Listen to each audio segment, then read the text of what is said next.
So I am a person that's in long-term recovery.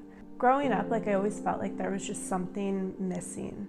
Like I had this huge hole, and I was constantly trying to fill it with different things. Food, relationships, alcohol, drugs.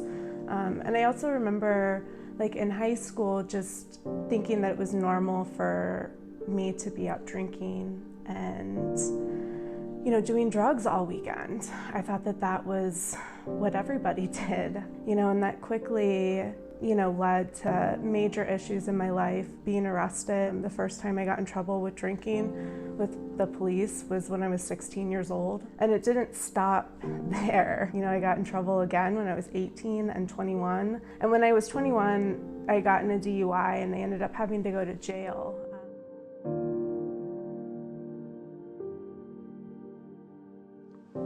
I'm Tony. I'm Shannon's mom. I'm Ken. I'm Shannon's dad. We struggled as parents, from the time Shannon was a teenager, getting into trouble with, alcohol and drugs and police. And, it was really hard. She was, so beautiful and so talented. And it was really hard for us to understand her making those types of choices.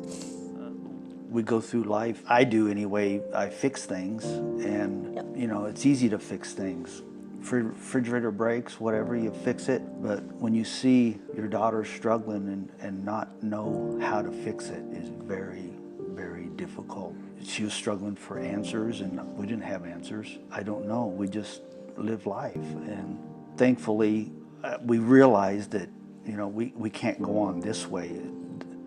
The way it affected us was tremendous. I mean, it's just, you go through day to day wondering what's going to happen. Having to turn our backs on a child is just, we thought we were the only one going through it. Nobody else around us at our age especially, not going, who do we turn to? We don't know who to turn to,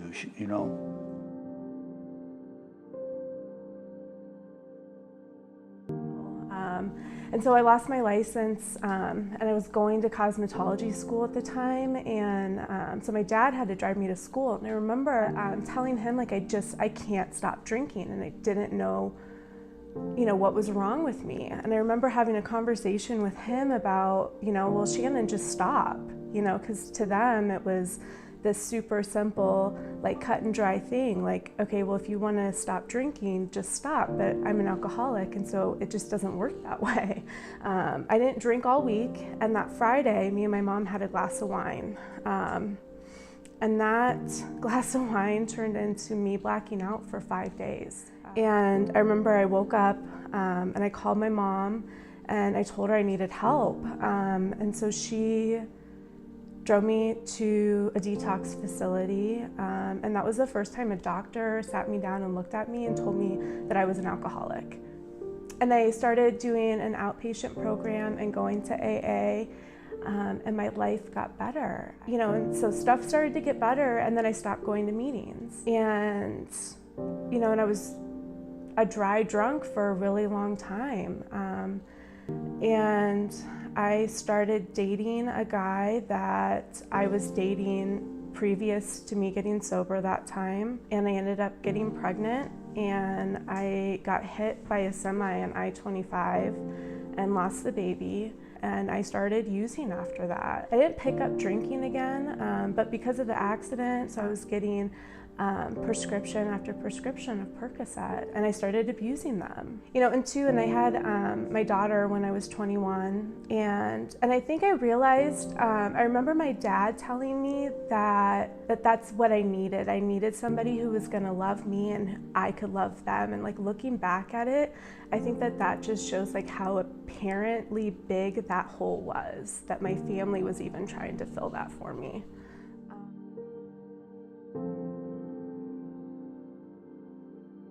And then I started doctor shopping, so I go to ER after ER and see what doctor would write me what prescription. And all of a sudden the pills weren't working anymore, and I started using heroin. And that was a very quick downhill spiral. It was 9 months of my life, and towards the end, I was so miserable. I even at one point, I think it was probably about 6 months before I went to treatment, I kind of knew that I was either going to die or I was going to kill myself. And my parents were already taking care of my child, so I didn't want them to have issues once I died of getting custody of her and being able to take care of her. At the time, I wanted to sign over partial custody of her to them. And I was just so far gone in my addiction. When we were supposed to go to court, I didn't even show up, so they took all custody away from me. But I kind of knew that that was going to happen, and I knew that was the best thing for her, because I was in and out of living in hotels and other people's houses at that point. I had definitely hit like a major rock bottom. She just kept wanting to come back, and we said, no, you cannot come back. We did, actually, because she was living in the basement and her stuff was here. Although she wasn't really living here, she was always back and forth. We did evict her, and, we did quit picking her up and quit giving her money, and we never quit loving her, but we had to do something for us to survive, for her to survive, and for Brooklyn to be safe. I never wanted to hurt my family. I never wanted to hurt my child. Like, I was just hurting so bad and trying to find a solution for like my pain. I think it was a couple of weeks after that, I called my dad and told my dad that, I wanted to kill myself, and and that's why I didn't show up to the court. And he was like, I've been waiting for a call that you're either in jail or you're dead. And so it was 3 days after Christmas. I was driving from Fort Collins down to Colorado Springs, and I was going to meet my drug dealer in Denver. I was trying to do the rest of the heroin that I had before I went to go meet my drug dealer while driving on I-25, and a cop stopped me because he thought I was texting and driving. That day, that cop changed my life. So I ended up getting arrested because I had a warrant out for my arrest. And he took me to jail in downtown Denver. And I was sitting in jail, and a young girl, she was 18, walked in. And I was talking to this 18-year-old girl, and she had gotten arrested for stealing DVDs at a grocery store. And she had heroin on her when she got arrested. And I just remember like looking at her and thinking like, oh my gosh, you poor little thing. Like, this is horrible. You're 18, you have this drug felony. Something just hit me at that moment that's how everybody looked at me. Like, oh my God, you poor little thing. Like, you just can't get your life together. I didn't want to live that life anymore. I didn't want to be in jail. I didn't want to disappoint my family. Like, there were so many things that just came crashing down that day.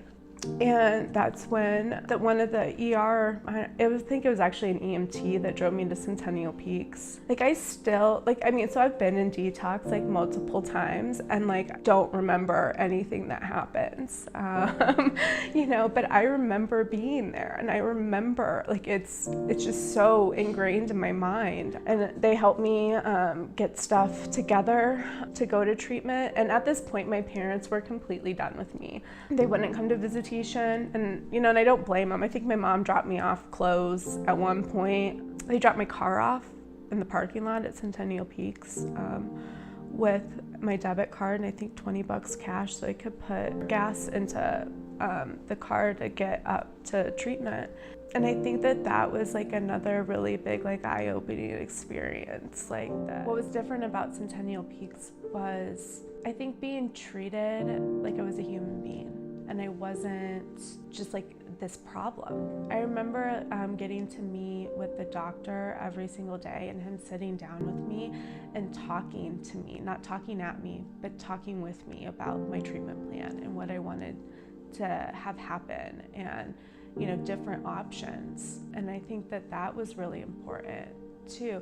And I remember too, it wasn't in like an office, it was in a group room. Like he sat across the table from me, and it wasn't like a doctor-patient thing. It was more of like, I'm here to help you, you know, and letting me participate in that instead of being like, this is what you need to do and this is where we're sending you, or, you know, it was more of like me being able to participate in it, which I remember made, you know, like a huge impact.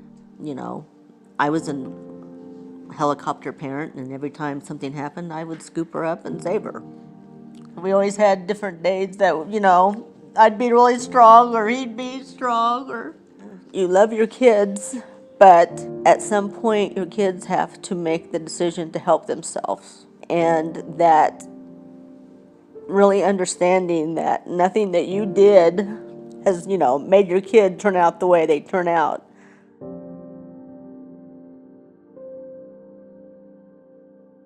I 100% believe that if my parents didn't stop enabling me and didn't like cut off contact and, you know, put these boundaries into place, I would have died.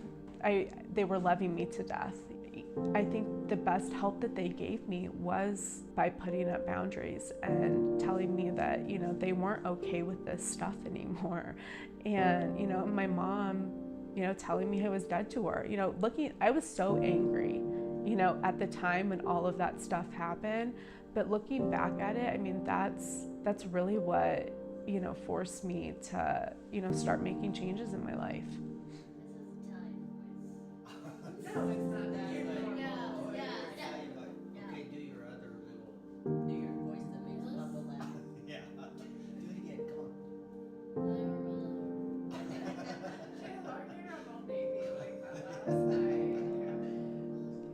I'm Shannon, and I am Centennial Peaks.